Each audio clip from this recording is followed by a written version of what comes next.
welcome here to Wake Up Call with Dan Tortora here on the inside of the wonderful Great Lakes Honda City studios. We're hanging out with you where sports truly meets that thing called life. We got PJ back with us. Spoiled to have him twice in 1 week. That's right. As Papa Joe will be with us for hour number 1 here on Wake Up Call with Dan Tortora. We have been broadcasting from the great state of Florida last week and this week. Everybody knows that knows Dan Tortora Broadcast Media and that knows Wake Up Call, knows that this is our second home.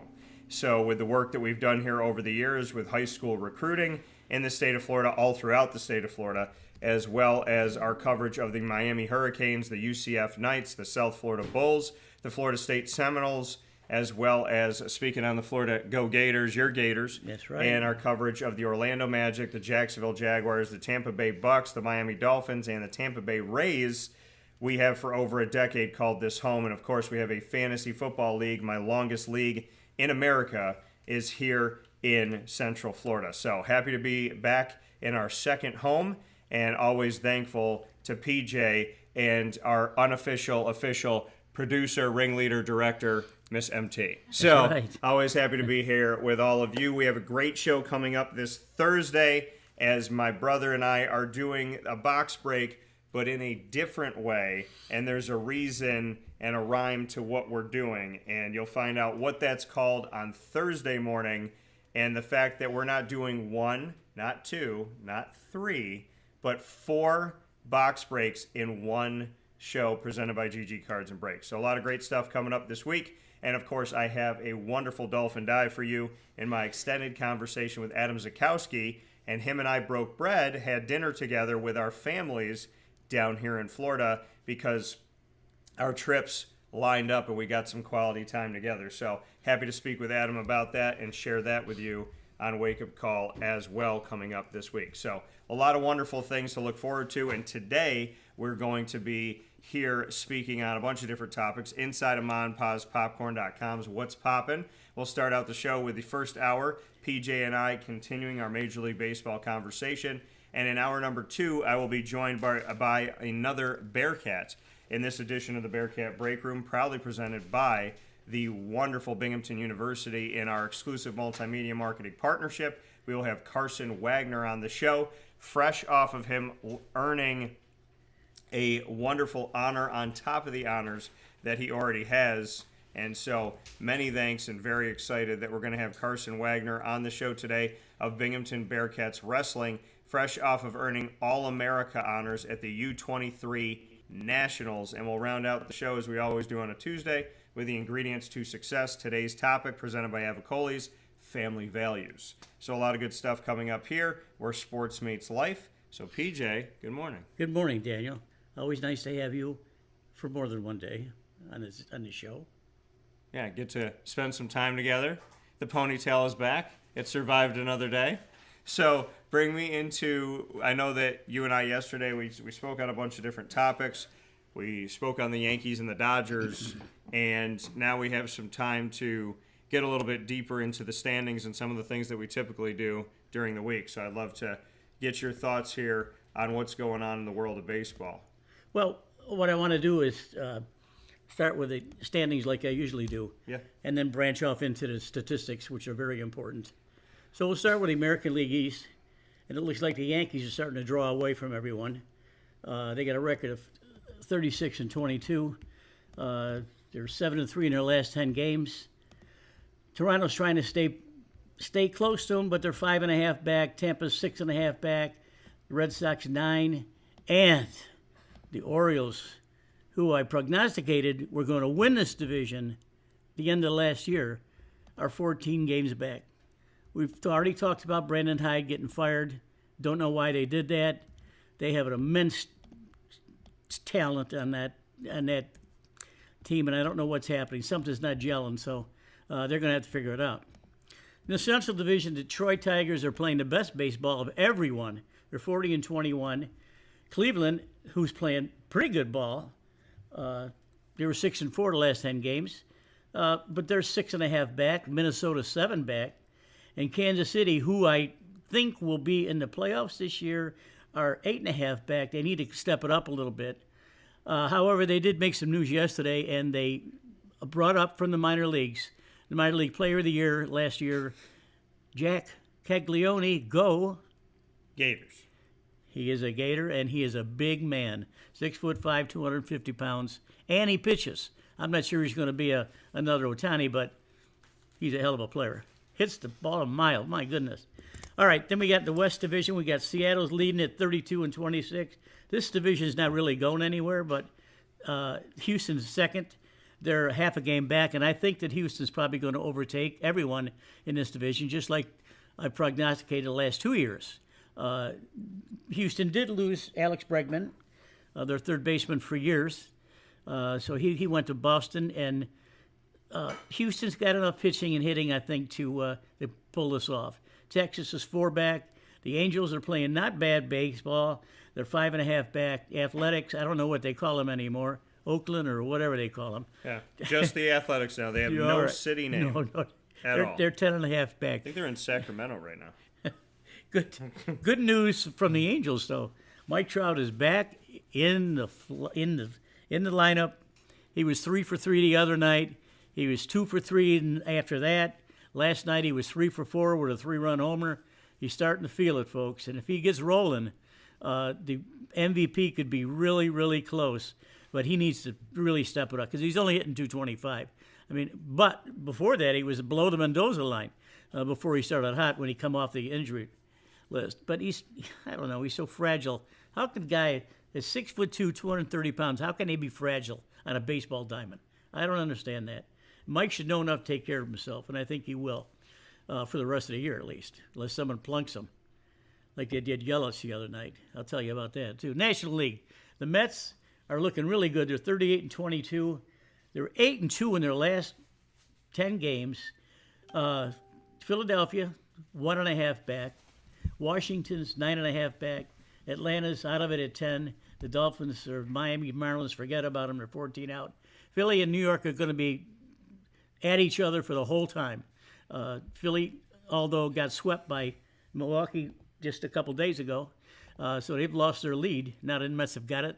And the Mets are leading the National League in earned run average, and that's very important. And the Mets gained a half a game on the Phillies. That's right. Central Division, the Cubs are playing the best baseball in the National League.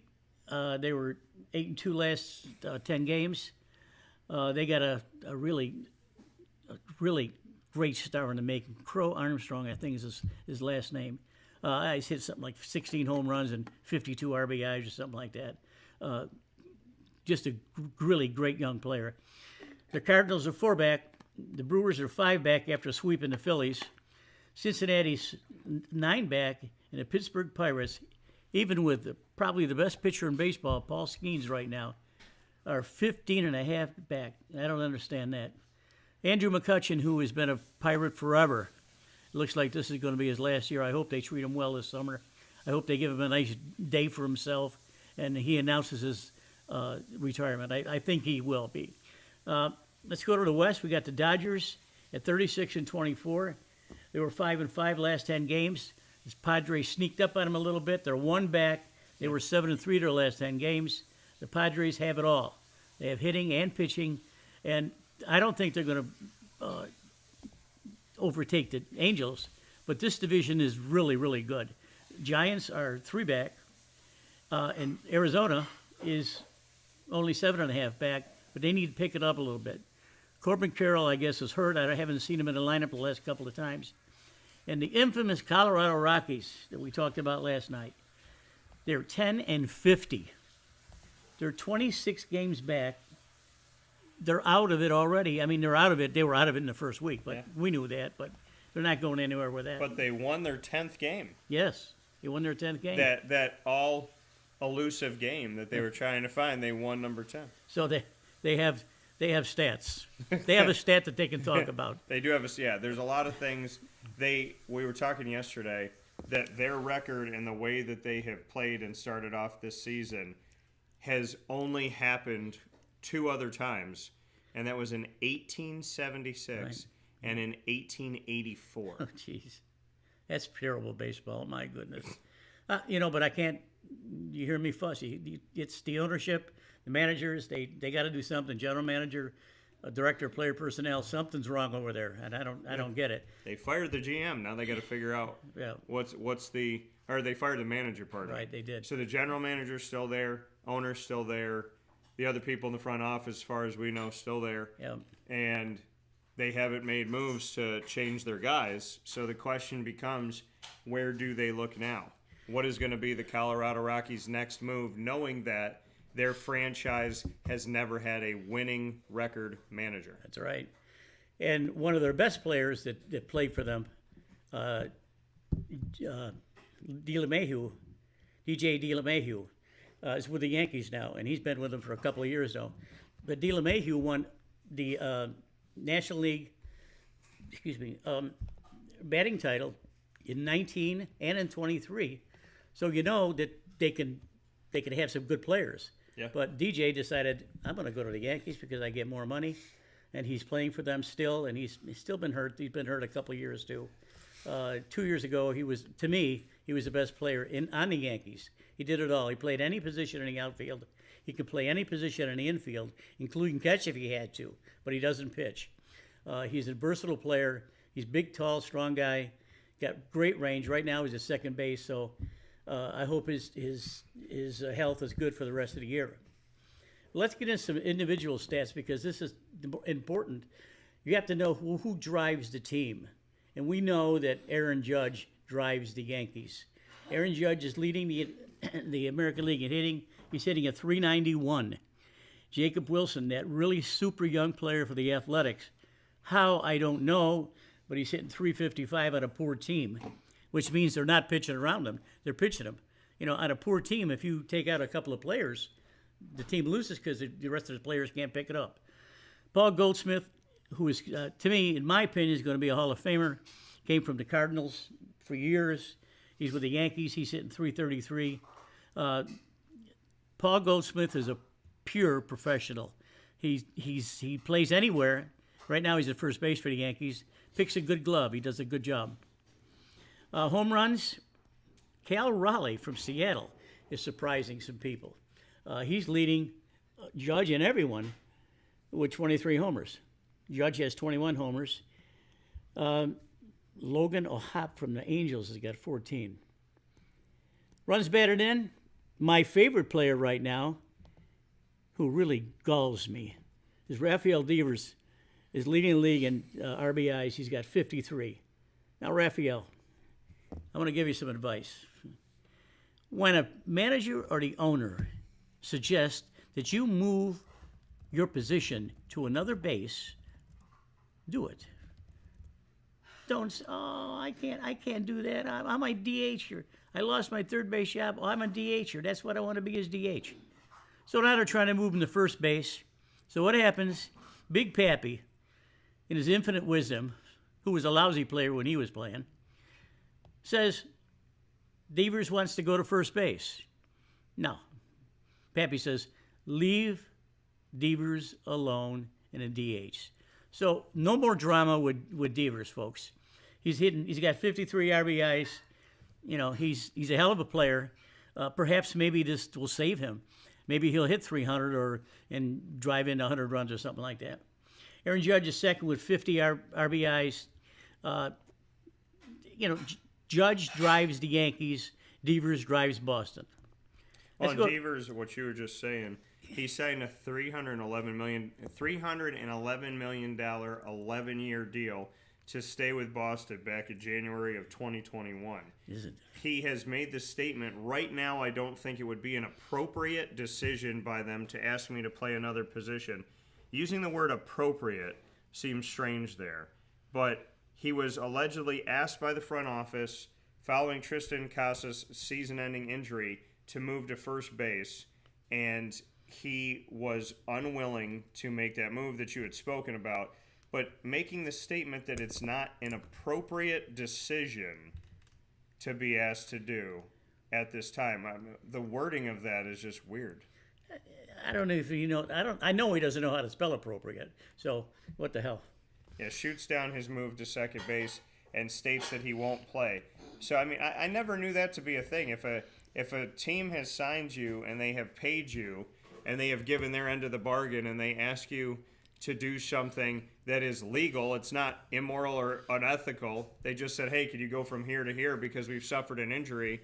And he tells you no in the front office. He's telling his teammates, I'm not willing to help you. That's right. Now, let's compare Mike Trout to this guy. Mike Trout's been a center fielder since he came in the league. Mm-hmm. He's a five-tool guy. He does it all. He did. He's not anymore. He's been on the DL a lot. We know that. Yep. He doesn't bitch. He doesn't complain. All of a sudden this year they say, Mike, we're going to put you in right field, not center field, to save your legs a little bit. Now, what does Mike Trout do? He says, okay, Skipper, that's fine with me. Yeah, there was nothing that came out that seemingly that he was upset about that. No, because he's a class guy. He's a class guy. Now, the latest is that they want to move him to DH. And what is he going to do? He's going to say, Skipper, whatever you want. I'll do whatever you want. Listen. That's the way you're supposed to keep him healthy. Keep Mike Trout healthy. That's Move right. him to DH. Why not? All right, American League pitching. Hunter Brown from Houston is running away with things. He got 8 wins. Max Fried, who got tattooed the other day by the Dodgers, has got 7 wins. Carlos Rondon from the Yankees has got 7 wins. Rondon is becoming really nasty. 2 years ago, I thought I saw some potential. Last year, he was good. This year, he's great. He's lefty. He throws nasty stuff, and he gets a lot of people out, and he strikes a lot of people out. Sometimes people equate strikeouts with a great pitcher. Folks, a strikeout is an out. Whether it's a fly out, a ground out, or a strikeout, it's still an out. But people, they glorify the stats, the strikeout stats. I don't know why, but it's just something that people do, I guess. Earned run average, Chris Bubik, who I mentioned last week from Kansas City, is 1.43. Nathan Eovaldi from Texas is 1.56. Hunter Brown from Houston, who I just mentioned earlier, is 1.83. Max Fried got bombed the other day. He went from 1.29 to 1.92. One outing can raise you almost 1 point. Yeah. Saves, Andres Munoz has got 17 saves from Seattle, and he's keeping Seattle in the front. Now, from the National League, bear with me. All right, batting average, you got Freddie Freeman hitting a .368. Freddie Freeman played with Atlanta for years. He was always a feared home run hitter from the left side. He never ran that well, but he plays a good first baseman. Freddie Freeman got a chance, if Ohtani moves out of the way, to maybe be in the conversation for MVP. I'd like to see that because he deserves it. And so does Mookie Betts. But Mookie is hurt right now, so he's not going to be able to do that. Freddie's the one that started everything off in the World Series last year. Exactly right. Game 1. What was it, the walk-off grand slam, which has only happened one other time? That's right. That's right. Will Smith is the catcher for the Dodgers, and he's hitting .331, doing a heck of a job. Home runs, Ohtani's got 23. Kyle Schwarber from Philly's got 19. Forget about everyone else. Runs batted in, Seiya Suzuki from the Cubs has got 52 RBIs. Don't know much about him, but I'm going to find out about him. The next time I talk to you next week or a week after, I'll have some information on him. Seems like another one of these these Japanese kids that come over and play ball. Here's the kid we're talking about, though. Pete Crow Armstrong from the Cubs. Got 51 RBIs. You mentioned him yesterday. Yep, we mentioned him yesterday, and he's going to be – you heard it here, in St. Augustine on Tuesday. On what show? Dan Tortora. Wake-up call. That's right. He will be a National League MVP soon. You heard it here. Right. All right. National League pitching. Robbie Ray from San Francisco's got 7 wins. Brandon Vedette from Arizona's got 7. Zach Wheeler, Philly's got 6. Those guys are pretty close to each other. The one that I'm going to talk about right now is Yamamoto from the Dodgers. He pitched the other night when we all watched it together, and he was having some trouble with his control. He wasn't throwing strikes. He walked a couple of guys. All of a sudden, one of the Yankees' really true young stars coming up is Ben Rice. He's 6'3", 240 pounds. He looks like Mike Trout. And he jacked a 440-foot home run off Yamamoto. And they showed Yamamoto's face. It almost looked like shocked that someone could actually do that to him. Well, Yamamoto, you better wake up because the rest of the league is after you. Earned run average, Cody Senga from the Mets. There's the Mets again. Cody Senga, yeah. 1.60 ERA. Paul Skeens, who was supposed to be one of the best pitchers in baseball, and he is a 2.15 ERA. Now, Yamamoto was under 2 ERA. He got tattooed the other day, as I was explaining. His ERA went up to 2.39. Can't have that. But Robbie Ray, 2.43. He leads the league in wins at 7. So he's a force to be reckoned with. San Francisco, San Diego, and maybe Arizona is going to make the National League West a place to watch baseball. I'm going to watch it all. Saves, Robert Suarez of San Diego's got 19. Everyone else is far behind. There's some good stats there, Daniel, and I'm watching very closely to see if Trout is going to continue his hot start coming back from the IR. I want to see him. I want to see the Angels at least play 500 ball, and him have a decent shot at some stats. Well, and we got a poll that's up here, a couple polls that I just put up while PJ was giving you the statistics here.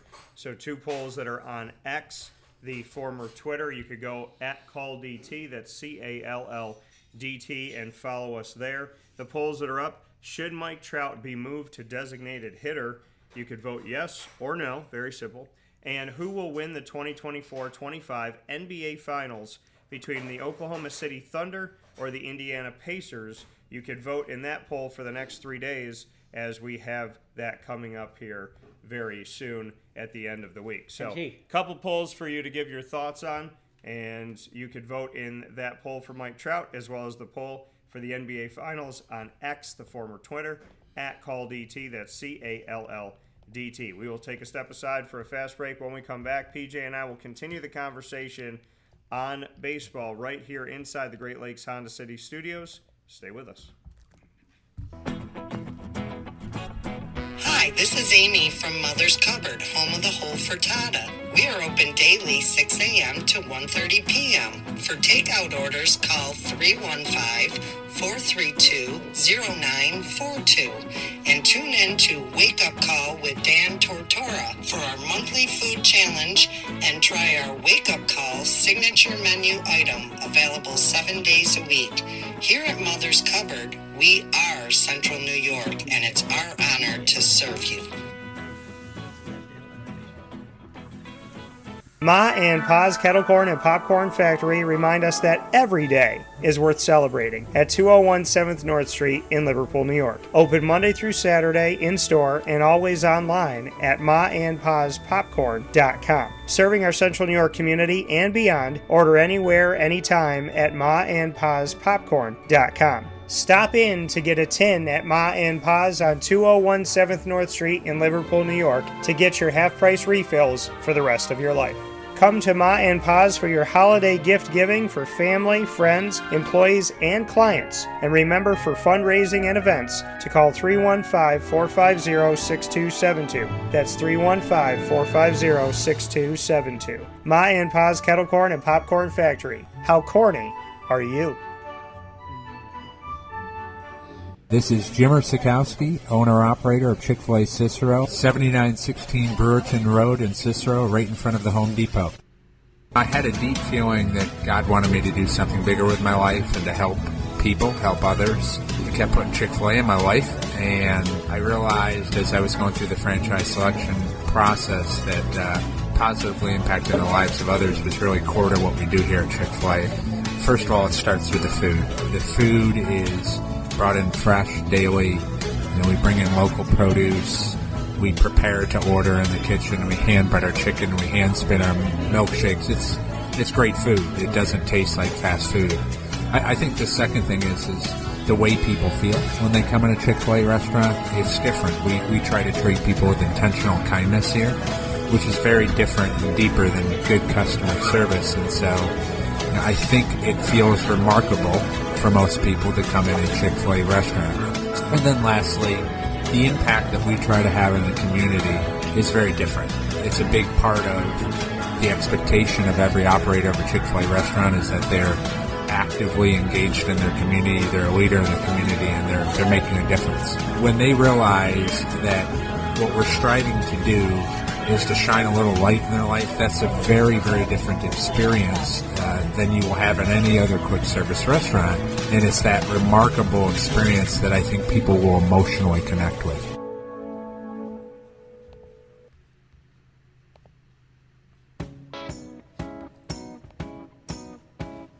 In these unique times, there are those in our community that give us a sense of normalcy and positivity. Pizza Man on 50 Oswego Street in Baldwinsville has been here for you for over 35 years and is here now.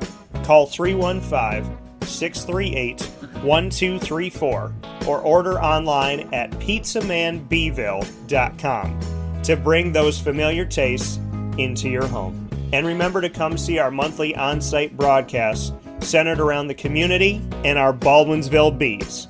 Pizza Man in Baldwinsville. Any way you slice it, they are always here for you.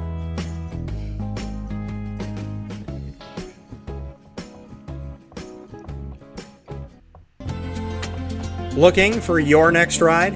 Look no further than Great Lakes Honda City, located on 7140 Henry Clay Boulevard in Liverpool, New York. Serving our community for decades, their new and pre-owned vast array of vehicles are available to you Monday through Saturday on site. To search from home, shop at GreatLakesHondaCity.com. Call 315-365-5576 to set up an appointment. That's 315-365-5576 for Great Lakes Honda City, 7140 Henry Clay Boulevard in Liverpool, New York. Great cars, great people, Great Lakes.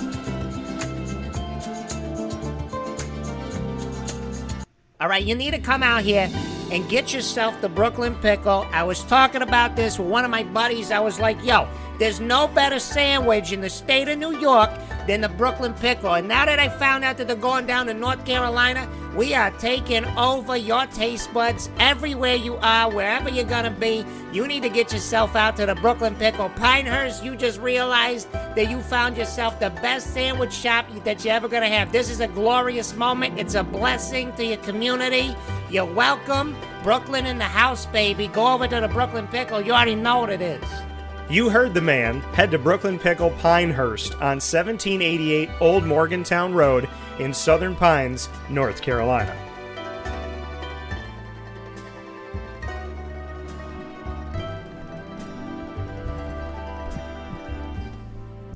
And a welcome back here to Wake Up Call with Dan Tortora, where sports truly meets that thing called life. We are inside the Great Lakes Honda City studios, and Great Lakes Honda City is available to you on 7140 Henry Clay Boulevard in Liverpool, New York. They are open Monday through Saturday for sales and service, and you can find out all about their inventory of new and used vehicles by going to GreatLakesHondaCity.com. And of course, we have the Great Lakes Honda City logo here with us as Wake Up Call is down in the great state of Florida for our second week of broadcasts in our second home. So we appreciate you being here, and I appreciate getting to spend some time with Papa Joe when I can actually touch PJ here and see how he's doing. So PJ, MT, Joey, Diana, and I having a great time, and I want to shout out the cats. Marissa, Boom Boom, and Caesar, right, which I said to him yesterday as he sat there and looked at me, a little cowl on. I said, give to Caesar what is Caesar's, and to God what is God's. That's right. So with that being said, I do want to, and now Alexa's listening to us, so I do want to make a note here on a couple different things. You were talking about Mike Trout. So Mike Trout, going back to what he did on Monday that you were very excited about because PJ is a big Mike Trout fan. Mike Trout was out after sitting out a month due to a bruised left knee. He had 3 more hits last night, Monday night on June 2nd, including a 454-foot home run that's the longest at Fenway Park this year. in the Angels' 7-6 victory. So without that, they'd be on the losing side of things. Over the Boston Red Sox, they got that victory. His second 3-hit game in 3 starts since returning. So in 3 starts, he's had 2 3-hit games in just 3 starts. It's coming back from injury. Angels manager Ron Washington said, quote, "Anybody that knows Mike Trout shouldn't be surprised. Mike Trout could still do a lot of things that a lot of people can't do, and he's showing that," end quote. Trout hit a 3-run homer in the first inning and singled in his next 2 at-bats. In the 7th inning, he grounded into a double play, but said he had no problem with his left knee as he was playing through this game. In all, the 11-time All-Star and 3-time AL MVP is 8 for 14 since coming off of the injured list. I think that's definitely a lot better than Juan Soto, who has been playing. So we look at Trout, who's 33 years old. He was able to work on his swing while he was out, though he was limited 30 to 40 swings per day. The break helped him reset some bad habits, and the 3 hits Monday gave Trout 1,675 hits in his career, moved him into second place on the franchise list, passing Tim Salmon. Garrett Anderson now continues to hold the Angels record with 2,368 hits, as Mike Trout is now in second place. Zach Neto also homered to lead off the game, which helped the team get the victory. So I do want to go into another side of things here in the American League. So as we talk about Mike Trout's return and hopeful continued health, we did put the poll up to ask you, should Mike Trout just go to DH? The early polling says yes. Send him over to DH strictly here and take him out of the field. And speaking of being taken out of the field, this is not because of any type of move. This is because of injury. The New York Yankees, who have already gone through numerous injuries, unfortunately, this season, have now lost closer Luke Weaver with a hamstring injury, who looks to be out potentially 4 to 6 weeks. You know that Garrett Cole has been out for the team with what he went through going into the season, so he has been out for them all season long.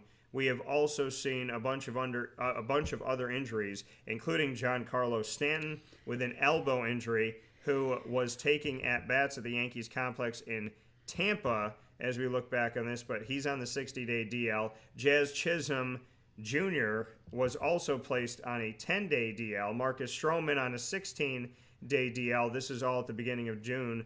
And now we have also seen Jason Dominguez, who's day-to-day with his injury, and now add Luke Weaver to Ben Shields being on there as a pitcher, and Fernando Cruz, right-handed pitcher. So the pitching bullpen for the Yankees has yet another player on the injury report to be added to their ace Garrett Cole and the other players that I mentioned. And on top of that, Jazz Chisholm, Giancarlo Stanton, and also on this injury report. So, PJ, the Yankees, they're in first place. Like you said, they're pulling away in their division, but they have yet another injury to their bullpen and yet another injury overall to their team that has already seen starters be out. Now their closer, Luke Weaver, may be out for 4 to 6 weeks. No, that's hard to take, boy. That's hard to take. But the Yankees are a smart club. They got a good general manager, good ownership, and Aaron Boone is no slouch. So even before these problems occurred, they've already been tapping into their minor league system. And you're going to see some new faces coming up to take place of the ones that are injured. I mean, that's all you can do. And while I'm onto that type of situation, I'm going to give you some information about team batting and team pitching. The American League, the Yankees, no surprise, are averaging 259. They're leading the league in hitting. They're killing the ball. Now, let's go back to pitching. Whoops. I don't use it the way Daniel does. Team pitching. What a goof I am. I'll find it, folks. So, PJ, looking up the team pitching and team hitting and letting us know kind of where everything is right now. And now you got the... All right, the Texas Rangers are leading the league in team pitching with a 3.10 ERA. Kansas City's right there at second with 3.13. Detroit, which is playing the best of everyone, they're at 3.13, and they have one of the best pitchers in baseball, Tarek Skubal. So that's the American League. Now I'll go to the National League. We can talk about them.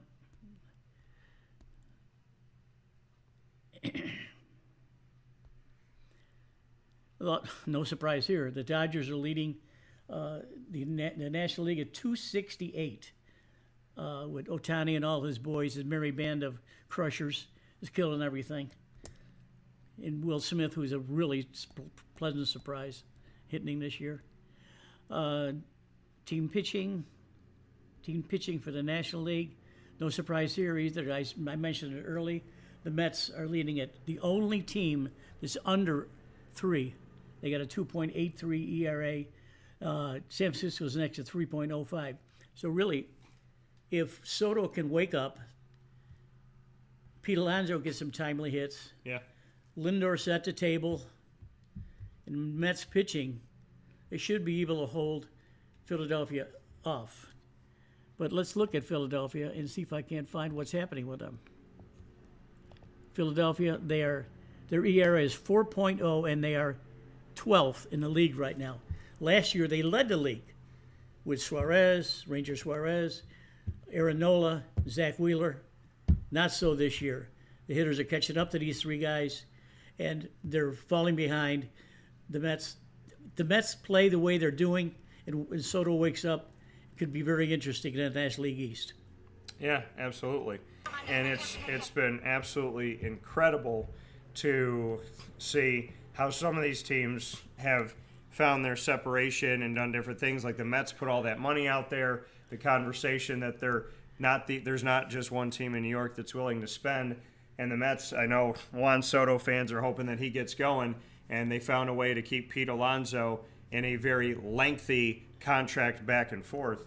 But the Mets have found their way to first place. They found their way back to first place, and they've commanded it the majority of the season so far against the Phillies, while the Yankees continue to navigate through their injuries to find their way to first place as well. The Milwaukee Brewers, you mentioned Christian Yelich, who's one of your favorites. Right. Now, he left Sunday's game, speaking of the Phillies, left the Sunday's game against the Philadelphia Phillies during the third inning after being hit by a sinker from Ranger Suarez, who you just mentioned, in the first inning. Now, once he found out x-rays were negative, the 2018 NL MVP, Yelich, was prepared to make sure he wouldn't have to take a day off. He said, quote, "Worked on it the rest of the game yesterday, did some stuff on the flight from Philadelphia to Cincinnati, and came in early today. It was fine. Once I knew it wasn't broken, it was like, yeah, we'll get back out there. It's something we all take pride in, showing up for each other and being able to play." End quote. And he showed up for sure for the Milwaukee Brewers. Hit the DH for the Milwaukee Brewers, named the National League's Player of the Week before Monday's game against the Cincinnati Reds, was back in the lineup with his sore hand and continued his hot streak with a solo home run in the third inning to help the Brewers to a 3-2 victory. Manager Pat Murphy said, quote, "Sore hand or not, he crushed 2 balls tonight, so he's living up to his Player of the Week honor."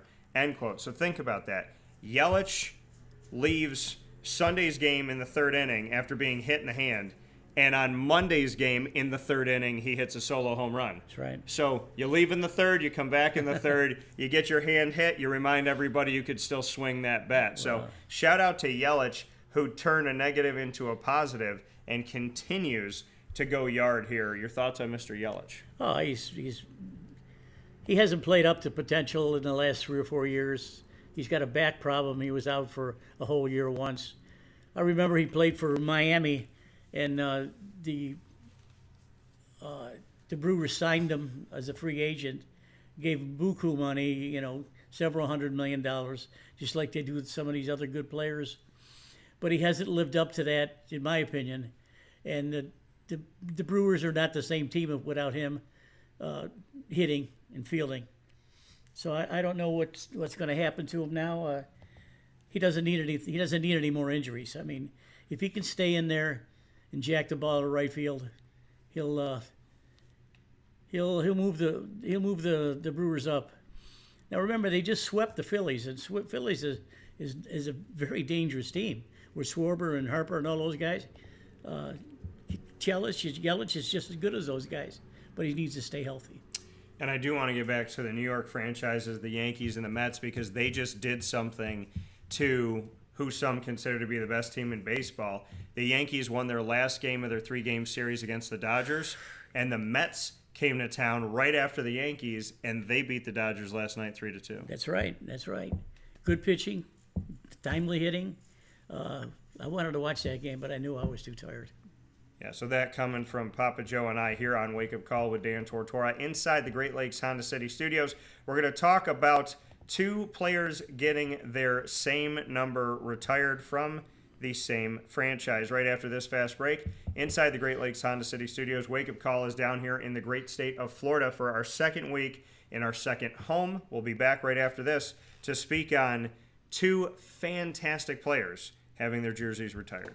Here's a message from Renee from Brian's Landing, located on 6523 East Seneca Turnpike in Jamesville, New York. Open Tuesdays and Wednesdays for dinner, Thursday through Saturday for lunch and dinner, and Sundays for brunch. It's a lot like the way that my mom and dad ran their restaurant. We have put in place a lot of people that are family to us, very similar to how my dad hired people that were family to him. And then the tradition I'm carrying on is a lot of the items that are on our menu are my dad's. And he taught our chefs how to recreate his dishes. So I think that Tommy McInerney, who our executive chef is, to him it is an art. And I think that when he does create a dish, it's not just about making the food taste delicious, which is definitely our priority, but it's an art to him, and it's almost like his canvas on a plate where he just wants the colors to look great, and people love it because he takes pride in that. And Brian and I appreciate that. We want it to obviously look good and taste good. I will tell you, when we opened up, it was 6 weeks before COVID. And what was amazing was the community, our friends and family stepped up, and everybody did takeout. Everybody supported us. Our hearts were just so filled. So to Brian and I, obviously our friends come all the time, and we just have repeat customers in Jamesville, and I think people going to our previous restaurant in Green Lakes are making the trip to come to Brian's Landing to support us. And I mean, I think we have great food and a great atmosphere. So it's very, very important to us. Head to Brian's Landing, located on 6523 East Seneca Turnpike in Jamesville, New York, where memories have become recipes that are now meals to share with you. Tuesdays and Wednesdays for dinner, Thursday through Saturday for lunch and dinner, and on Sundays for brunch. And be sure to come out for live music Friday, Saturday, and Sunday.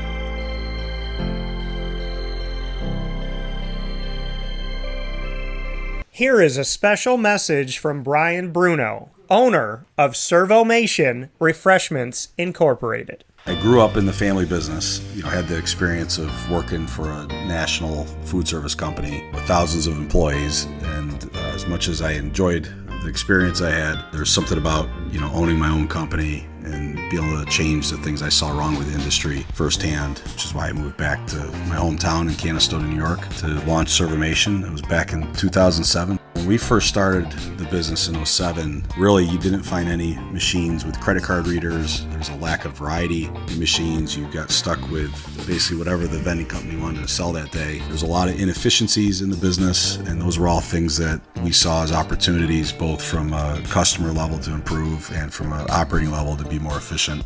We've really been at the forefront of introducing retail technology into our space. We were doing self-checkout back in 2009 before it really became a national phenomenon. The whole point of it isn't to just improve the customer experience. It's to make it feel more like a retail environment where people don't have to be afraid of what they're buying behind glass. They don't have to be afraid of not being able to see the ingredients of the packages. It was an easy transaction from that standpoint. If we were to reinvent something, we wanted to make sure what we were making looked and felt more like a deli and not like something that you would traditionally see in a vending machine. I was tired of hearing for years the customers say the wheel of death because the vending machine would circle around with the same tuna salad in it. What we wanted to do was it really changed the perception of that food. So allowing customers to touch it, allowing customers to feel the weight of it, allowing customers to see the freshness of it, and also the variety of it really helps them change the perception and ultimately the value of what we bring to them. The point of differentiation you have to make is either in value or the quality. And I think on both of those fronts, Servomation has really, in large part, changed that value system for employees. So they no longer have to worry about bringing their food from home or having to leave their desk during the day and rush out to get back in time for their break to end. We're bringing something that they can count on in their break room every day, and they know it's going to be there, they know it's going to be fresh, and they don't have to worry about it being sold out or something that they don't enjoy. We've also heavily invested in flavored water machine, so you can get a glass of water with a fresh piece of fruit in it, along with bean to cup coffee machine. So there's not a day that goes by we're not surprised when we get customers that call us and say, we didn't know you could do all this. We're really lucky to have a strong group of dedicated employees. Most of our employees have been with us since inception.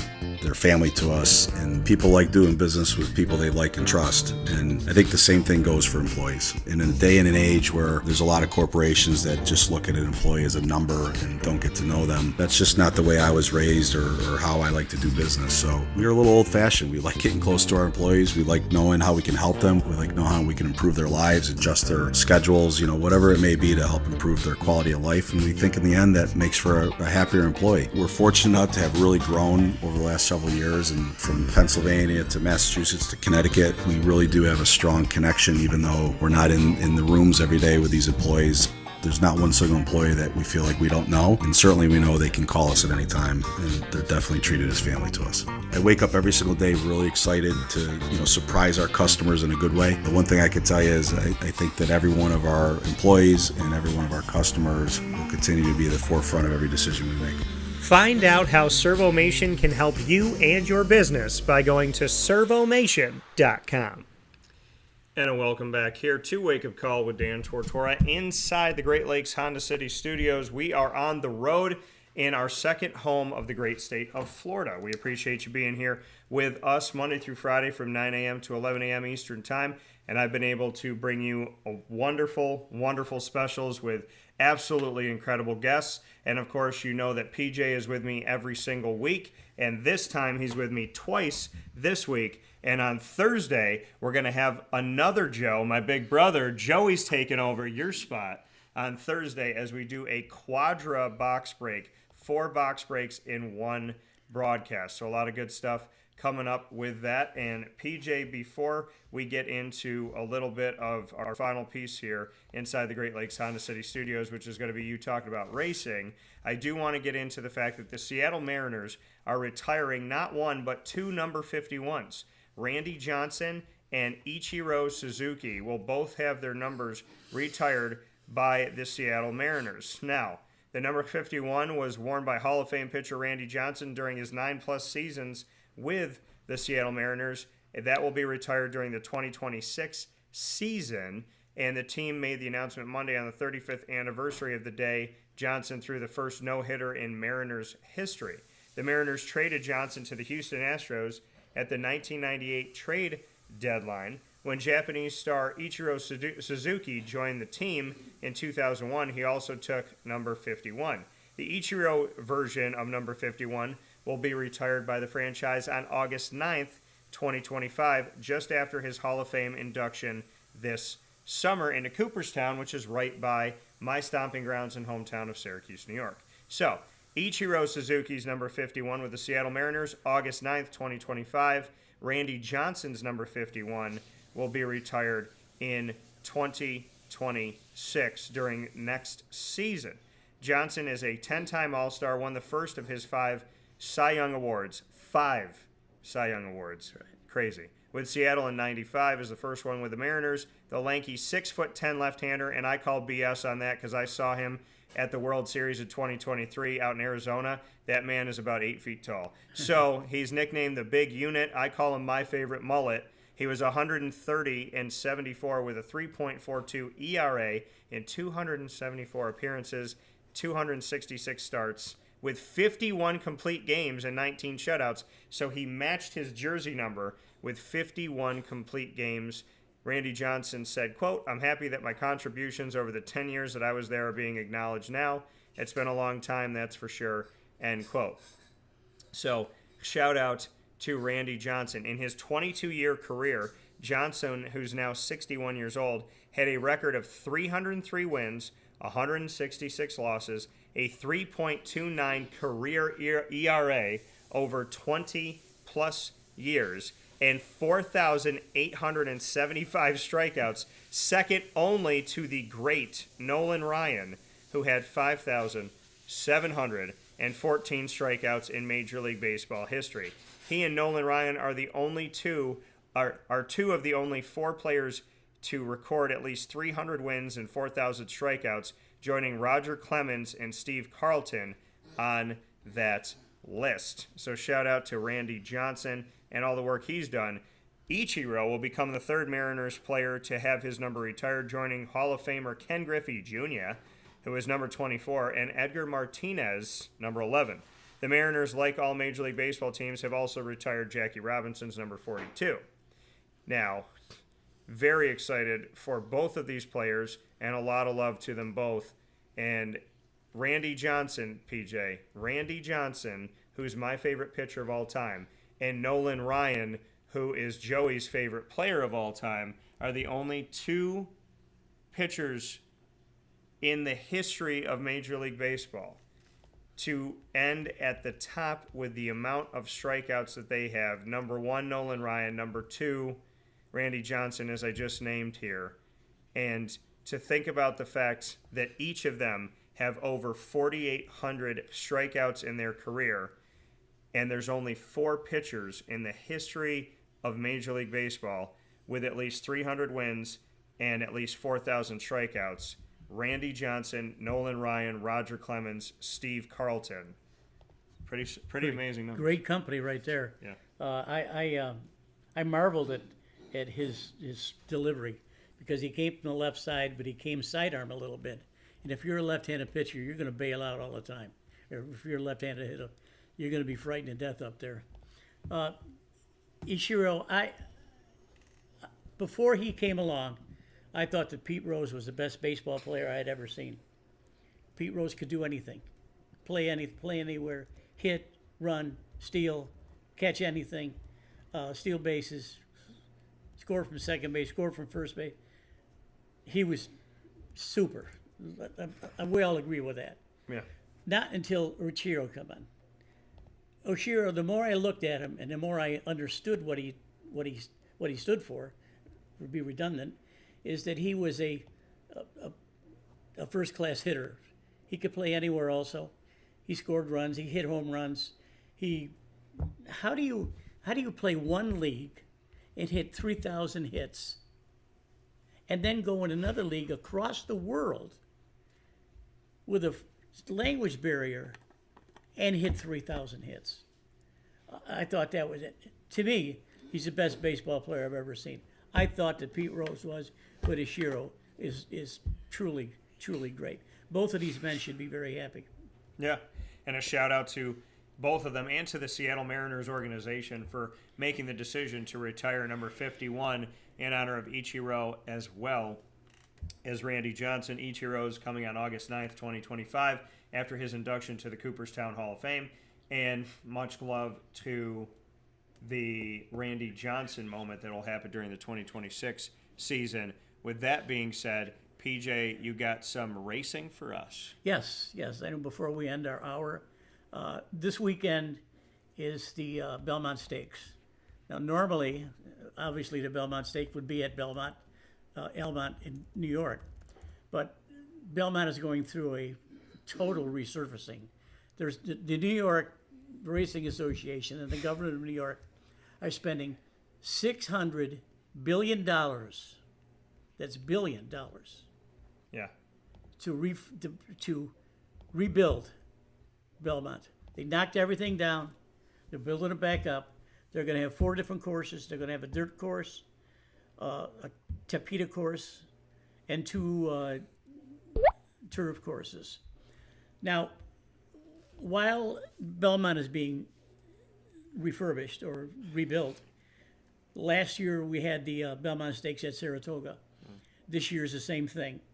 There's going to be the racing from Wednesday straight through Saturday the 7th, and this Belmont Stakes is going to be a good one because there are several horses in here that can win it. Journalism and Sovereignty are the ones that are favored. One of them won the Kentucky Derby. The other one won the Preakness. There's other horses that are just as strong. It's a good group. Now, if you're familiar with horse racing and the Belmont Stakes, it's usually a 1.5 mile race. But in this particular case, because of it being in Saratoga, it's going to be a 1.25 mile race, which is a quarter mile shorter.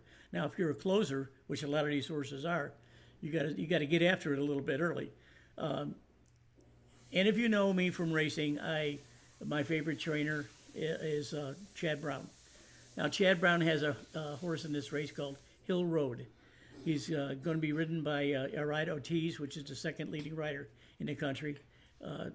Flavelian Pratt is the first one. And Hill Road is the winner of the Peter Pan, which is a 1.125 mile race. A lot of these horses have won on distances. This particular race, there's a possibility that 5 or 6 horses are eligible to win this race, despite having the Kentucky Derby winner and the Preakness winner, Sovereignty and Journalism. So it's going to be a great race. The fans will be going crazy. There'll be at least 50,000 people there. It's going to be shown worldwide. You can bet anywhere on it. Me probably. I won't. I'm not betting anymore. So I'm excited for that. This Saturday, folks, it's going to be the 13th race. Probably going to run about 6:30, 20 minutes to 7. So be sure you turn into the Belmont race card this Saturday. Yeah, and it's funny that you said the 2 horses that can win this race are Sovereignty and Journalism, and I appreciate the sovereignty of journalism in America. Right. So I want to go back to Ichiro for a second here. Elected to the National Baseball Hall of Fame in Cooperstown, right by my hometown of Syracuse, New York, and I've been up to Cooperstown recently. He is going in here in the 2025 class. He is the first Japanese-born player to ever get into the National Baseball Hall of Fame here in America. He was elected with 99.746% of the vote, missing out on a unanimous vote by 1 frickin' vote.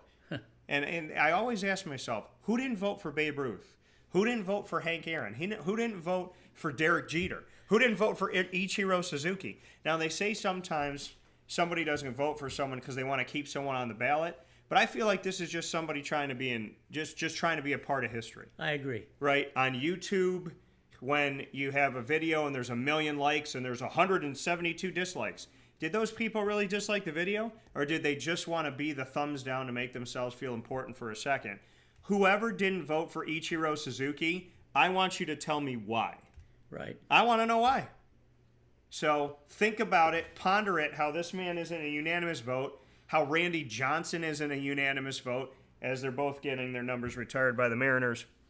One's in the Hall of Fame, one will be. And by the way, they tell you at the Hall of Fame in Cooperstown to not touch the plaques. I absolutely touched the Yankees plaques, and I touched the Randy Johnson one and took a picture with my face next to Randy. All right. With that being said, we will take a step aside. We will bid Papa Joe adieu, as we will have hour number 2 here on Wake Up Call inside the Great Lakes Honda City Studios. Coming up in just a moment, an all-new Bearcat Breakroom with Carson Wagner of the Binghamton wrestling team. He's only finishing up his sophomore season and just made the All-America honors in the U23 Nationals.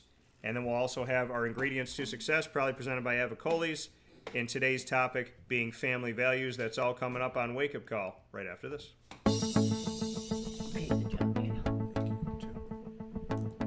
Avicolli's, located on the corner of Route 57 and Wetzel Road in Liverpool, New York, has been your trusted neighbor for decades. Located just steps from Liverpool High School, we're happy to have the Liverpool Warriors on-site, on-location broadcast at Avicolli's through Wake Up Call with Dan Tortora every single month, featuring student athletes, coaches, and administration throughout the year from Liverpool High School. Head out to Avicolli's today on the corner of Route 57 and Wetzel Road in Liverpool, New York, open Tuesday through Sunday for lunch, dinner, and drinks. We'd love to see you out there, and of course you can call them at 315-622-5100 for takeout, delivery, and catering. That's 315-622-5100, and also find them on myavicollis.com. That's myavicollis.com.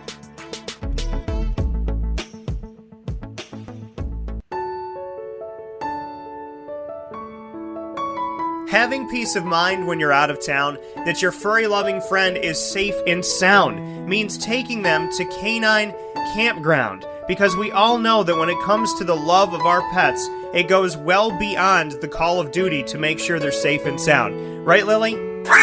So take a ride to 242 Johnson Street in East Syracuse, New York, and see Canine Campground and where your dog will be staying in the classic cabin, the executive cabin, the grand cabin, or of course the luxury cabin, because if you know Lily, you know she loves luxury. Now you don't have to wait to the last minute to find a family member or a friend that'll take your dog for a few days.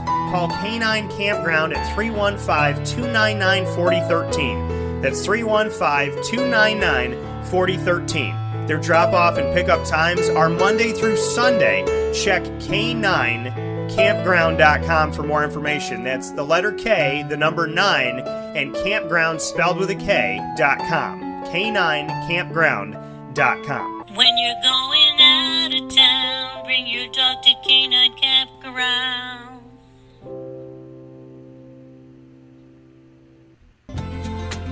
Looking for your next ride? Look no further than Great Lakes Honda City, located on 7140 Henry Clay Boulevard in Liverpool, New York. Serving our community for decades, their new and pre-owned vast array of vehicles are available to you Monday through Saturday on site.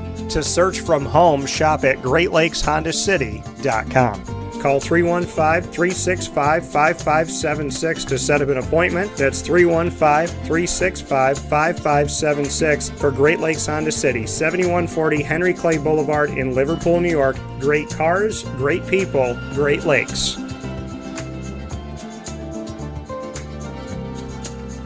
And a welcome back here to Wake Up Call with Dan Tortora, where sports truly meets that thing called life. We appreciate you being here with us every single Monday through Friday from 9 a.m. to 11 a.m. Eastern Time. And it is my honor and my privilege to be here with you up and down the East Coast, the Midwest, the West Coast, and all around the globe on YouTube.com and Facebook.com, both /WakeUpCallDT, and on WakeUpCallDT.podbean.com, our internet streaming radio. So with that being said, we have another Bearcat Breakroom here for you today, and it's my honor and privilege to have this gentleman on the broadcast, fresh off of being honored in the All-America realm of the U23 Nationals. And so coming on here with us this morning, inside of this Bearcat Breakroom on Wake Up Call with Dan Tortora, in our exclusive multimedia marketing partnership with the Binghamton University Bearcats, here inside the Great Lakes Honda City Studios, I am picture-in-picture with Carson Wagner. You know, no big deal, just U23 Nationals, All-America honors on top of everything he's already done. And by the way, folks, he was just finishing up his sophomore season. So this man's just getting started. Mr. Wagner, how we doing? I'm doing great. How are you? Doing very well. So, I mean, bring me into this, man. You have definitely come into Binghamton with your claws out ready as a Bearcat. So you have had a great start to your career. And what can you attribute to the fact that you have done a lot of things, obviously, within the season, and now you've continued to put in work at the U23 Nationals? I mean, like, going into it, like, starting my season, like, just from the beginning, like, walking into the Bearcat wrestling room, I knew, like, starting with summer training, like, walking and seeing everyone, I knew that we were going to put a lot of work in, and just that what I can attribute is that, like, we we do put the work in, and like I know that that room is going to make me better, and like continuing on from here, like seeing that all my, like I see my skills building, and like I see that the coaches want to see like me build myself personally, and like they want to watch me succeed as well. So like I could tell that they're going to help me, like not just like, of course I did great at U23s, I'm happy with that, but they're going to keep building my skills and just keep me building.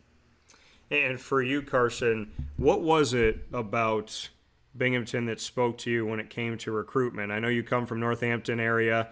Nazareth, PA is where you call home. I'm familiar with that area, spending a lot of time in Pennsylvania. And when you were in high school, 4-year Pennsylvania State Place winner, 115 career wins in high school, 115 and 36 overall for your record. You were the state runner-up as a senior. You placed 4th as a junior, 5th as a sophomore, 6th as a freshman, 3-time district finalist while you were in high school with 1 title, and a Scholar Athlete Award as well. What did Binghamton University do to speak to you to make you believe that this was the right home for you after high school? Well, of course, like at the time, Steve Middich was one of the coaches, but he's not anymore. He like helped me, like he really put Kyle too. They were always checking in on me. It seemed like they actually really cared, not just about a wrestling standpoint, but like they made sure I was doing what I was supposed to be doing. But like even on my visit, it really stood out how like the guys interacted with each other. It just seems like they had a good bond, and like that's really important when it comes to like, of course, a team, but like it just the way they like bond, like of course like they bonded, like they just had a good team bond, and like it really stood out to me. But like at the same time, Binghamton just has it has great opportunities there, like not just the coaches and the people, they just help you, and like they provide great opportunities. Yeah, and you spoke about this coaching staff. You mentioned head coach Kyle Borshoff. What is it about him? And though I know you talked about the attention, you felt like him and the coaching staff, paid attention to you in recruiting, and that was important, right? That consistency, not only having attention, but having consistency of attention. What else is it about Kyle Borshoff as a coach that made you believe, and continue to believe that he's a good fit for you? Well, like I'm going to say he knows what he's doing. I've been around, like I go to RTCs like Lehigh, and I've been talking to, like when I'm there, the coach from Lehigh talks to me too, and he says Kyle is one of the guys he really respects as a coach. And he told me that the last time I was there, and I completely agree with him. Like he's a great coach, and like he makes sure that his guys are doing what they need to be doing. He's making sure we're getting the work in. He's making sure we're doing the right stuff. He really keeps the team on the right track. And like that's like one of his main things. He just wants the team to do the right things, of course, like every coach does, but like he's really on point with that. And that's one thing I respect about him, is that like he told us a story about like how before Binghamton was not, I won't say not good, but that's what he was insisting, that they're not that good. And then he came in, he straightened them out, and he really keeps us in the straight path and a good path. Yeah, and you talk about he really keeps us, and that us, your teammates. I've had the opportunity of having Carter Bear on the show. I have, obviously, speaking with you this morning, Brevin Casella has been on the show a bunch of times. Corey Day has been on the broadcast as well. So I've had the opportunity to really get to meet this team and speak with this team and get to know who the characters are when it comes to Binghamton wrestling. How would you describe life with your teammates and what the culture is like for Binghamton wrestling? Honestly, it's great. Like spending time with the guys, it's just fun. Like we have a lot of fun. There's no issues among anyone at all. We all get along great. We're always like planning something to do, whether it's just basketball somewhere on the court, wiffle ball, getting extra workouts in, but there's never any problems. It's a great room. It's a great group of guys. it's just amazing all around. Yeah, and like you said, I mean, just having great guys all around. For you, when you came to Binghamton and you come to visit and to kind of just get a feel for what this environment could be like if you were a part of the team, what did that initial moment, what was that like for you? What was the first impression that Binghamton left you? It was just, it was actually surprising, like in a good way, because like when they reached out to me, I didn't really know like what Binghamton was really. I didn't know where it was, but then when I went there, I met the guys. I visited, I went around. It just left a lasting impact on me. It was actually, it, it was nice because, like at first I didn't know where it was, but then, like, just for it to jump out like that and surprise me and like actually get me really interested in the school and the people and the coaches and the wrestling, it feels good. It's nice. Yeah, here at Carson Wagner on Wake Up Call with Dan Tortora, where sports truly meets that thing called life. And this edition of the Bearcat Breakroom, proudly inside of our exclusive multimedia marketing partnership with Binghamton University here in the Great Lakes Honda City Studios. Carson, for you, I want to go back to your childhood, and I want to rewind all the way back to Nazareth, PA, growing up. What can you say about your hometown and what it was like to grow up in the area that you did in Pennsylvania? Well, in the Lehigh Valley, it's a huge wrestling area. Like, we're known for wrestling around here, so pretty much my life revolved around wrestling. But all the people I grew up with, always wrestlers. I grew up in the Poconos, and then I moved down here to Nazareth, where I went to high school in Northampton. Yeah. But those kids at Northampton, I was wrestling with them ever since I was little. Like, I knew them by name. I knew their families. I was close with them, even though I didn't live near them. So then when I moved down here, I pretty much just fit right in. And just growing up with them, it was nothing but wrestling pretty much down here in the Lehigh Valley. So you talk about, being a big Lehigh Valley being a big wrestling area. Was it always an interest to you? Like, can you pinpoint when you started to get into wrestling? Well, first I wasn't, like, I tried other sports, of course, but I was terrible at them. I couldn't pay attention in baseball. I tried baseball, couldn't pay attention. Soccer, I scored on my own team one time, actually. So then my dad asked me, he was like, "You want to try wrestling?" I was like, "Sure, let's try it out." Then I wrestled for the year, and turns out I was pretty good at it. I'm pretty sure I made the varsity lineup my first year. Then I started going to clubs, started getting better, started getting some wins over some good names. So I stuck to that, and this is where it led me. And like you said, you tried other sports and then you got into wrestling, gave it a shot. What ultimately for you kind of brought that love? I know you said other sports just you didn't connect with, but what was it about wrestling once you started to get into it, and once you put yourself on the mat that just felt like this could be a home for you? What was it about the sport itself that spoke to you, so to speak? One thing is the people in the sport. Like, there's so many respectable people you can meet during wrestling. Like, the people I've met over the years every one of them they have great character. They're a great person.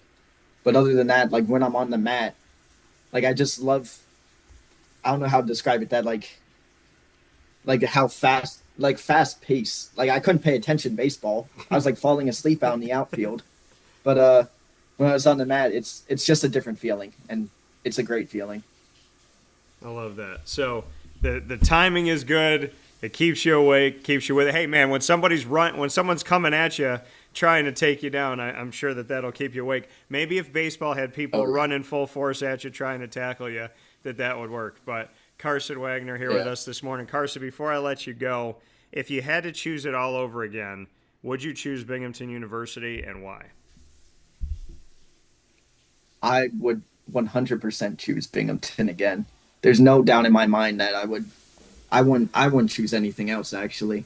Like when I'm there, like I'm thinking about it, the people I'm with, the like not just the whole team, but the class, like my class, the kids in my class that I was recruited with, they're great people. We all get along. It's an amazing thing we have there.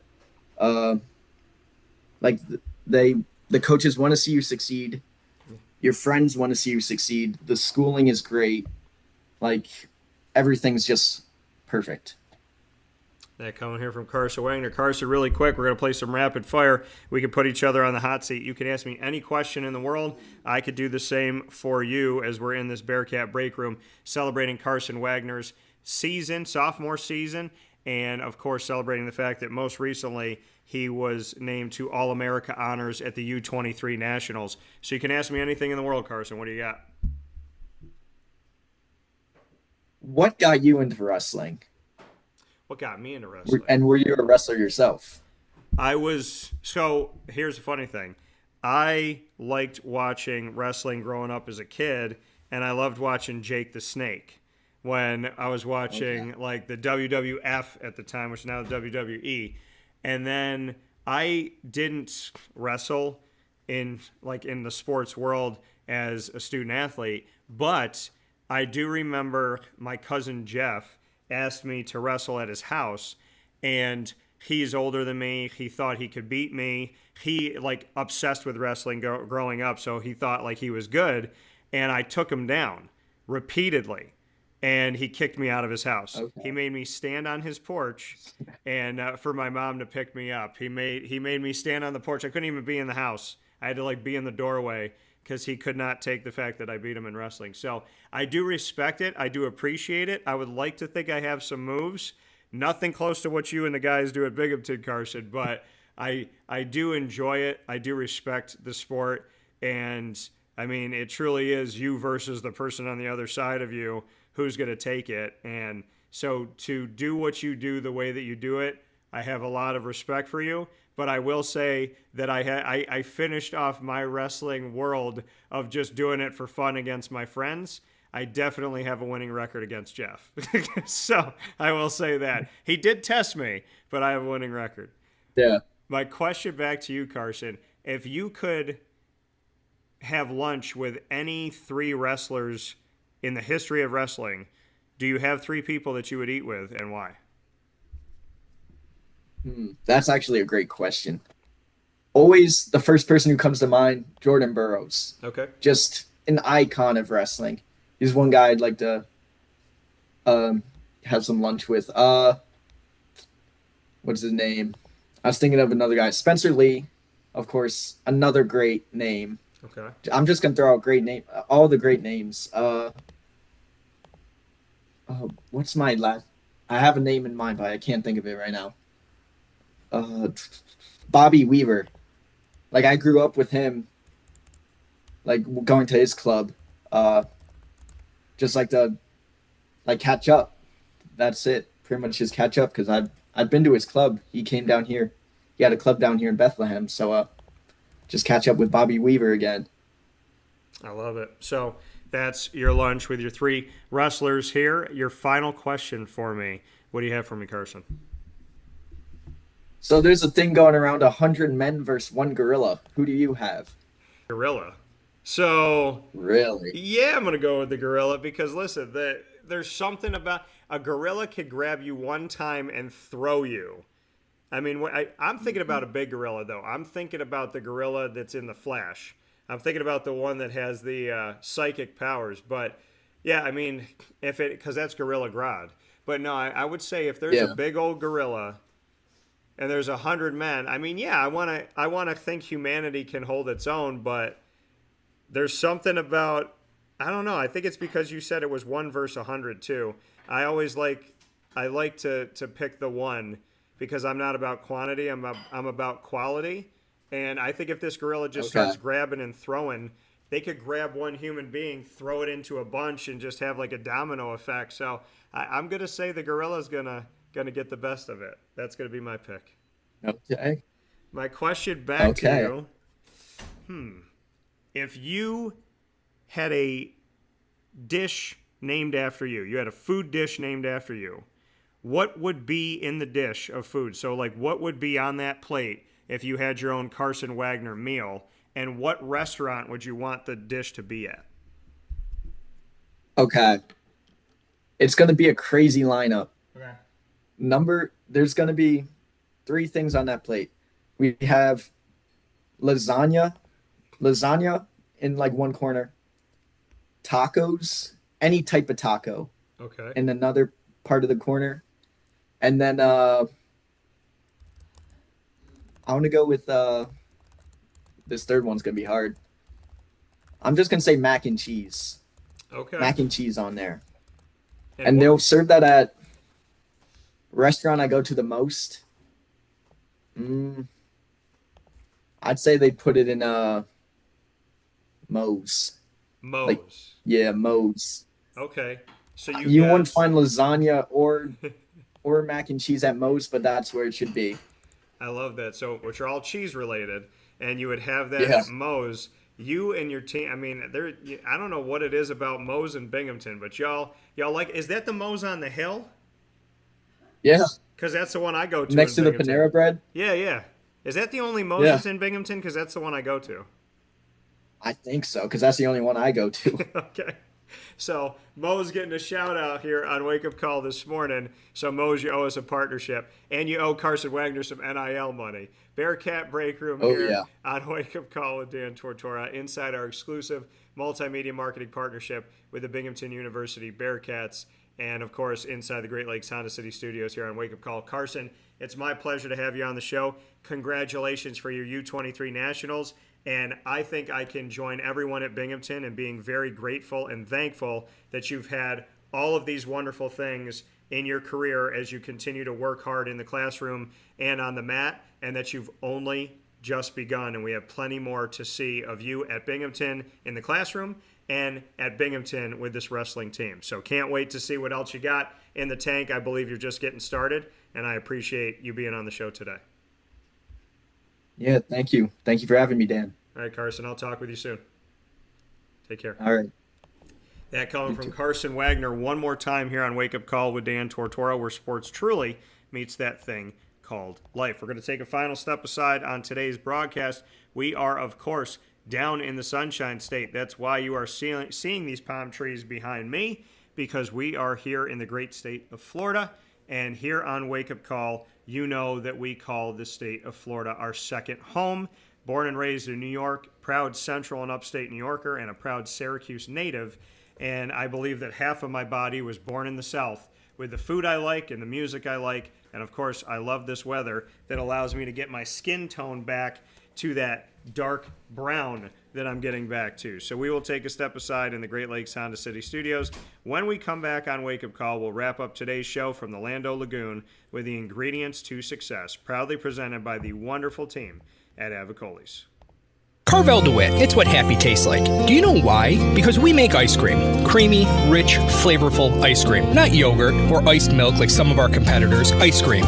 Fresh, by hand, daily. For the calorie conscious, we have something new for you. Our new Carvelite. Same great flavor, creaminess, and texture of our regular ice cream with only 35 calories an ounce. So whether you want an ice cream cake, flying saucer, dasher, carvalanche, hard or soft ice cream, we will satisfy your craving with our fresh, handmade regular or new Carvelite ice cream. Carvel DeWitt. It's what happy tastes like.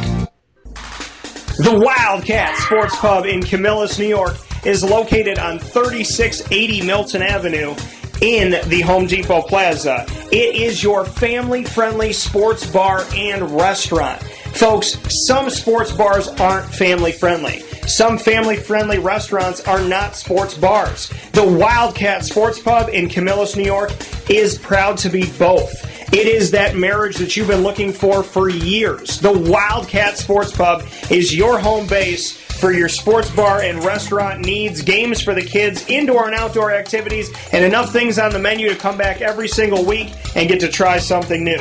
They're open Sundays from noon to 8 p.m., Monday through Wednesday, 11 a.m. to 11 p.m., and Thursday through Saturday from 11 a.m. to midnight. For reservations and party information, call 315-487-2222 for the Wildcat family-friendly sports pub and restaurant.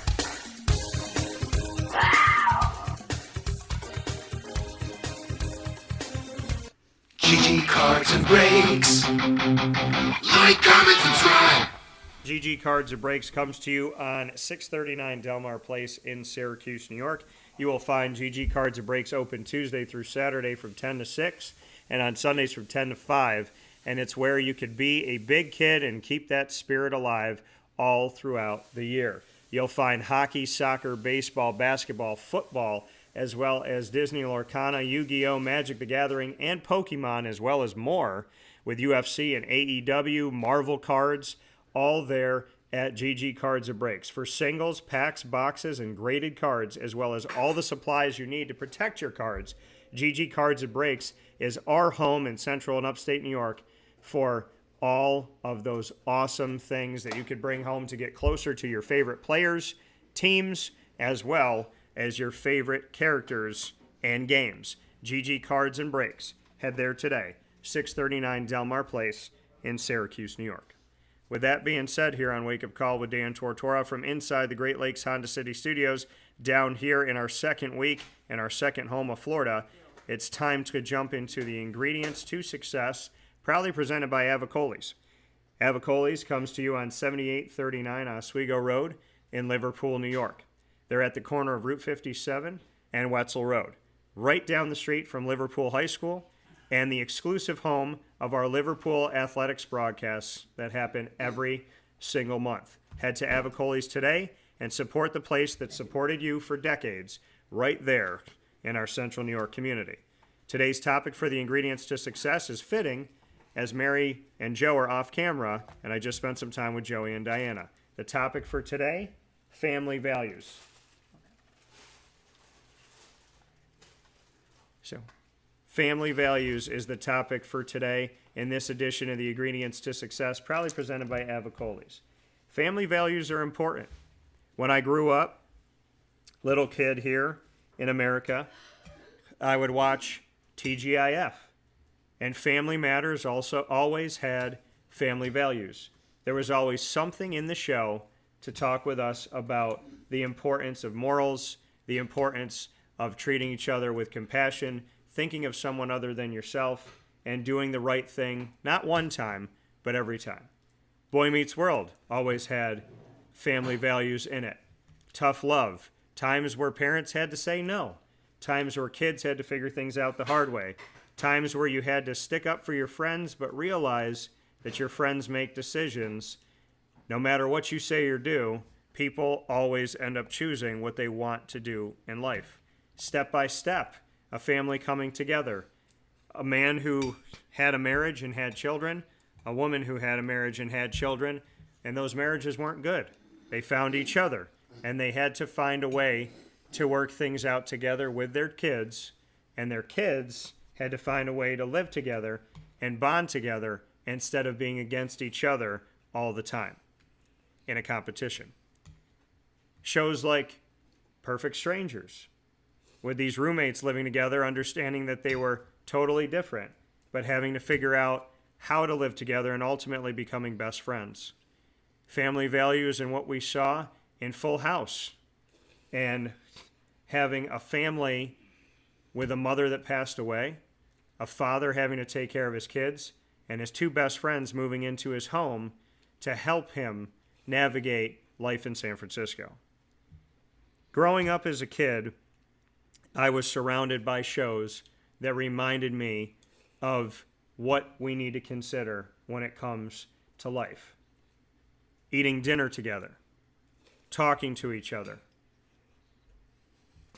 thinking of one another, not just on birthdays and holidays, but in general. Spending time together, spending time outside, running around, playing, not being afraid to say hello to somebody in your class, to making a friend, and to building a life-lasting bond. Family values.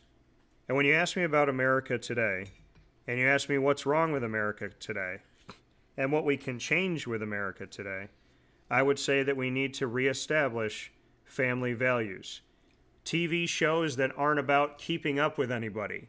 TV shows that aren't about how rich can you be, how sexual can you be, what's the least amount of clothing you can wear on a TV show. How much money can you make off the back of somebody else? TV shows today have become about materialistic things, money, and power. It's been about being famous, not for doing anything, but simply just having the right last name or the right person that'll make a show about you. Family values have taken a back seat in today's television. Family values have taken a back seat in today's movies. It's all about me and how I can help myself get above you, above your family, above your neighbors, above this, above that. It's all about jockeying, positioning, and finding a way to be better than the other guy or the other girl. We've lost our family value focus. And when it comes to the dinner table, when I was a kid, there was no computers in households for a while. There was no cell phones. There was no texting until I was 16 years old. And Verizon sent my mom and I a message and said, if you'd like to opt into this thing we're trying called texting, hit the star button. Nowadays, you could text whoever. People use their phones to do anything but talk on them. They text, they take pictures, they go on social media, they read the news, but some people will not even use their phone to make a phone call. They're weirded out by it. They're afraid by it. They're uncomfortable making phone calls. There's people in today's society that have anxiety over talking to someone on the phone. When it comes to ordering pizza, paying a bill, it's insane because we have lost our family values. We have lost the focus in our media on the family. We have lost our focus at the dinner table on our family. Because when I was growing up as a kid, I couldn't pick up my cell phone and ignore my parents, and my parents couldn't be sitting there on the laptop because we didn't have them. Now we do. So it's even more important when you have so many things to distract you to stay undistracted. It is so important right now that when you're at the table to put your phone away, put your computer away, put your tablet away, put Alexa away, put all this stuff away to sit and talk. Because if you ask me why we have more problems today in society than we had before, it's because our kids are not being paid attention to by our parents.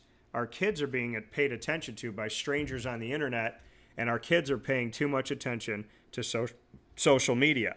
But you know what? It's not just kids. It's adults too. There are parents that don't want to parent their kids because they're on TikTok. They don't want to parent their kids because they're on YouTube. They don't want to parent their kids because they want to see how many people like the picture that they put up of them in a bathing suit on Instagram. If you want this country and this world to return to a place where we value human life, we value morals, we value doing the right thing every time, not just one time, then you have to take the time to actually raise your children, and you have to take the time to actually talk to your partner. You have to take the time to talk with your friends. You have to take the time to check in on your family and on people in general. Because, folks, life is not as difficult as human beings make it. Life is not as hard as we make it. Yes, there are moments that are hard. There's death that happens. There's disease that happens. People get a job. They lose a job. But in the reality of things in your control that we make way too hard, you can say hello. You can look someone in the eye. You can listen to hear and not simply listening to respond. You can ask people how their day is going and actually care enough about the answer. You can sit with each other with your electronics away, and you can spend some time getting to know other people's thoughts and opinions, which God forbid may not be like yours, but that's okay. Family values were what this world considered important. Family values were what our media used to spotlight. And now with the media turning away from family, with a lot of people in the government shying away from family, and with people seeking to control you by social media and by you constantly being focused on a screen, I ask you today to sit at a table, talk with your friends, talk with your family, talk with your girlfriend, boyfriend, fiance, husband or wife. Spend time with your grandparents. Make phone calls. Go and see people in person. Because you'll realize something about life that is timeless, precious, and has no monetary value, but is worth so very much. And that is quality time, learning about each other, knowing what makes other people tick and not just yourself, and to truly, truly see how beautiful it is and how much people appreciate a simple hug, a handshake, a tear, a laugh, and just sitting with you on the couch. Let's make family values the focus of this world once again. This has been the Ingredients to Success, proudly presented by the wonderful team at Avicolli's. You will find them by going to 7839 Oswego Road in Liverpool, New York, at the corner of Route 57 and Wetzel Road, right down the street from Liverpool High School, and our home for our monthly Liverpool athletic broadcasts with student athletes, coaches, and administration. Head to Avicolli's today and let them know that DT sent you. With that being said, here on Wake Up Call with Dan Tortora, I want to thank you for tuning in on YouTube.com and Facebook.com, both /WakeUpCallDT, and on WakeUpCallDT.podbean.com, Monday through Friday from 9 a.m. to 11 a.m. Eastern Time. We appreciate everyone that's navigated with us and our schedule down here in the great state of Florida as Wake Up Call broadcasts down in the Sunshine State, our second home. You can find Wake Up Call on Amazon Music, Audible, iHeartRadio, iTunes and Apple Podcasts, Player FM, Podbean, Podchaser.com, Podvine, Spotify, TuneIn, and YouTube. All you have to do is search Wake Up Call with Dan Tortora, or one word, Wake Up Call DT. And from New York to North Carolina, the Brooklyn Pickle in Southern Pines is the place for you to go to right by Pinehurst Golf Course to get a sandwich unlike any other place that you'll find. A whole is a half. If you order a half sandwich, it's a whole sandwich. If you order a whole sandwich, it's 2 full sandwiches. I get the Brooklyn Pickle or the turkey, provolone, mayonnaise, and lettuce. Head out there to 1788 Old Morganton Road today to Southern Pines, North Carolina, and the Brooklyn Pickle. And many thanks to our team of partners in Central and Upstate New York that continues to grow. Great Lakes Honda City, Carvel DeWitt, the Wildcat Sports Pub, GG Cards and Breaks, Ma and Pa's, the snack capital of the world, Avicolli's, Servomation, reinventing, reimagining, and reinvigorating what it means to have vending in your college, your elementary school, as well as your high schools, your universities, your rest stops, your airports, and your place of business. Servomation will make sure that your workers won't even be leaving on their lunch break because the food's too good and the options are too awesome and the technology's fantastic. Ma and Pa's, Avicolli's, as I said, Mother's Cupboard, Canine Camp Dog Daycare, Chick-fil-A Cicero, Pizza Man, and Brian's Landing. And know that we are the exclusive multimedia marketing partner of your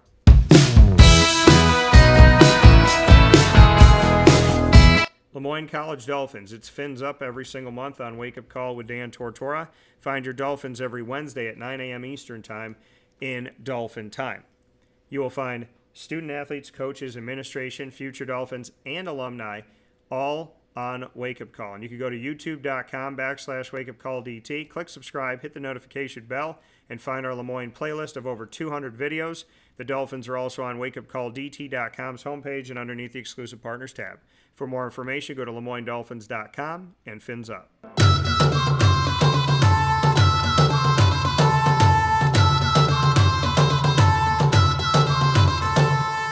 The Bryan and Stratton College Bobcats of Syracuse are exclusive multimedia marketing partners with Wake Up Call with Dan Tortora. Find the Bobcats in what we call the Bobcat Buzz with student athletes, coaches, administration, and alumni with our Bobcat coverage coming to you every single month. Go to youtube.com/WakeUpCallDT, click subscribe, hit the notification bell, and find the BSC Syracuse playlist. The Bobcats are also on WakeUpCallDT.com's homepage and underneath the exclusive partners tab. For more information, go to syracuse.bscbobcats.com and go Bobcats.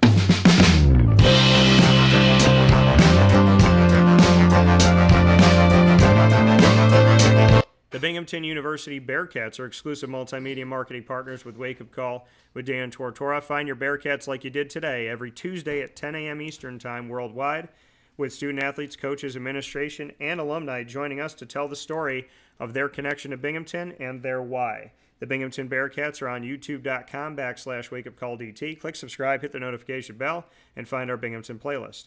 You'll also find the Bearcats by clawing your way over to wakeupcalldt.com's homepage and underneath the exclusive partners tab.